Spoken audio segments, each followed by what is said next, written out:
Trump just called out the anti-China expert, Gordon Chang. He said Chang has been talking nonsense. Gordon Chang is most famous for his China collapse theory. His views really appealed to mainstream American politics. Some US politicians and media treated him like a VIP.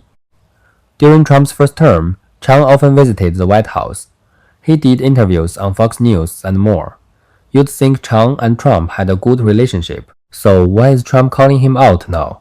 Just how ridiculous is Gordon Chang and his ideas? He was born in New Jersey, USA in 1951. His father was from Rugao, Jiangsu, China. His mother was a Scottish American. So he's of mixed Chinese and American descent. He studied law in university. He went all the way to get a law doctorate from Cornell. By his own account, he worked for an international law firm after graduating. He worked for years in Shanghai and Hong Kong. But here's the weird part.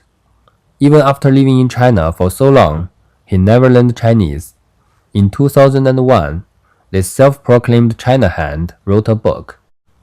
It was called The Coming Collapse of China. It became an instant hit.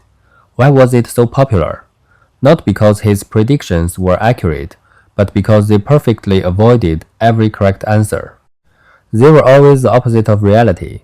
For example, in 2001, he predicted China would collapse. In 2006, he later changed the date to 2008. The result? China didn't collapse, it kept rising. Gordon Chang didn't give up. 2012, 2013, 2016, he kept at it. His book was almost revised and republished every year. He kept this up for over 20 years. He predicted China's collapse more than 20 times. The result? He was wrong every single year. Every prediction failed.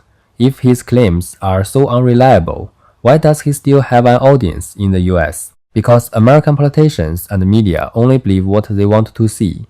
The China collapse theory naturally fits the Make America Great Again logic. It fits the idea of American supremacy. Don't be fooled because Trump is criticizing him now. Trump actually used to treat him as an advisor. Let me explain in two ways. First, Trump's failed trade war with China was influenced by Chang's nonsense. Trump's tariff decision was based on a report. The report was by the head of his White House Economic Council, Stephen Millan. The main argument of that report was that America would win no matter what, especially regarding predictions about China. Stephen Millan assured Trump that China would not retaliate. Not only that, he believed China was deeply dependent on the US export market. He thought if Trump wielded a tariff stick, China might be the first to kneel. China would back Trump for tariff exemptions. Why was Stephen Millan so confident? The key is, he heavily cited data from Gordon Chang's China collapse theories. Almost none of that data matched reality. It was likely just made up by Chang himself. It was completely useless as a reference, and we all saw the result. China not only imposed equal tariffs, but also strengthened export controls. Controls on critical materials like rare earths and graphite. It caught America completely off guard.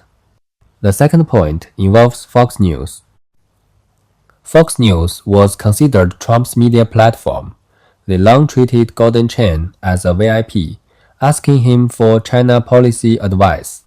In April 2025, after China's equal retaliation to Trump's tariffs, Fox News invited Chang back on. They asked him about America's response. Chang repeated the same old China collapse tune. He told Trump to double down on the trade war. He said if America just kept raising tariffs, China would quickly fall into trouble. He said China might even collapse immediately. And, no surprise, Chang was wrong again. In 2025, even with Trump's trade war, China's trade surplus broke a new record. It exceeded $1 trillion. It was a first in human history. Actually, America isn't lacking real China experts. Take former Secretary of State Henry Kissinger, for example. He was very rational and objective. He always said US-China relations aren't a zero-sum game. It's not about one side winning and the other losing. He believed both sides could cooperate and win together, but voices like his never made it into the American mainstream. So Trump might seem to be criticizing Gordon Chang as unreliable, but in reality, he'll probably just look for the next Gordon Chang. He'll find someone else to give him bad advice on China's strategy.